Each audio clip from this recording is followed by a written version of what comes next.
नमस्कार, दीप्स किचन मराठीमध्ये मी दीपाली आपलं मनापासून स्वागत करते। चला तर मग आजच्या आपल्या रेसिपीला सुरुवात करूयात। आज मी तुम्हाला चिकन मसाला पावडर कशी करायची ते दाखवणार आहे।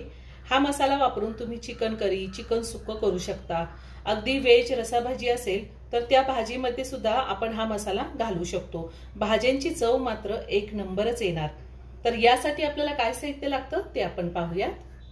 धने मी 30 ग्रॅम घेतलेले आहे, दालचिनी 15 ग्रॅम घेतली आहे, जिरे मी 15 ग्रॅम घेतलेले आहेत, काळी मिरी मी 15 ग्रॅम घेतलेली आहे, 5 ग्रॅम मसाला विलायची, 5 ग्रॅम हिरवी विलायची, बडीशोप 5 ग्रॅम घेतली, चक्रफूल 5 ग्रॅम घेतलेला आहे आणि जायपत्री मी 2 ग्रॅम घेतली, लवंग मी 1 ग्रॅम घेतले म्हणजेच पोहे खायचा 1 चमचा घेतलेला आहे आणि जायपत्री 3 जायपत्रीची फुलं होती ती मी अशी तोडून घेतलेली। एक लहान साईजचा चमच्यानी मी हळद घेतलेली आहे आणि अर्धा चमचा मी मीठ घेतले।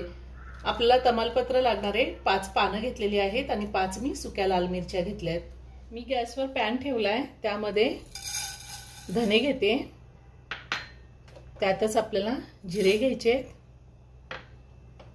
दालचिनीचे मी तुकडे करून घेतलेले आहेत, काळी मिरी, बडीशोप, चक्रफूल, जायपत्री,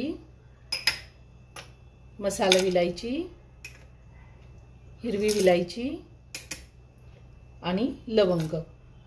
गॅसची फ्लेम मी लोवर ठेवून हे मसाले व्यवस्थित भाजून घेणार आहे। आपल्याला गॅसची फ्लेम अजिबात हायवर किंवा मीडियमवर ठेवायची नाही।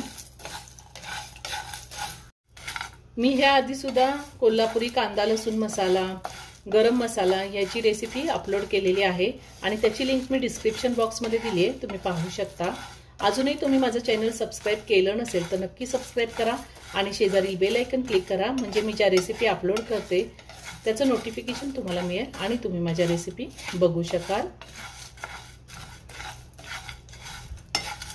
साधारण 3 मिनिटं झालेली आहे।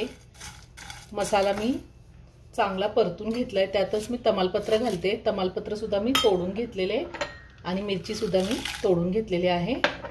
पुन्हा 2 मिनिटं आपण हे सगळं व्यवस्थित परतून घेऊया। पुन्हा मी 2 ते 3 मिनिटं चांगलं परतून घेतलंय। आता गॅसची फ्लेम मी बंद करते आणि हे खडे मसाले थंड होऊन देते। हे सगळे खडे मसाले थंड झालेले आहेत, छान कुरकुरीत झालेत। आता आपण ते मिक्सरला बारीक करून घेऊयात।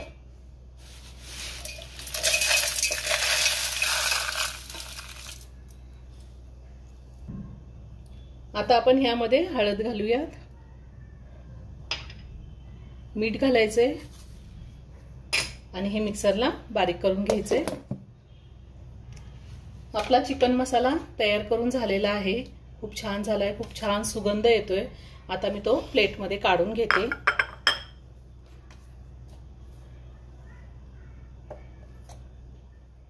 आपली चिकन मसाला पावडर तयार करून झालेली आहे, खूप छान झाली आहे, खूप छान सुगंध येतोय। ह्या मसाल्यापासून आपण कुठलीही भाजी केली तरी ती छानच होणार आहे।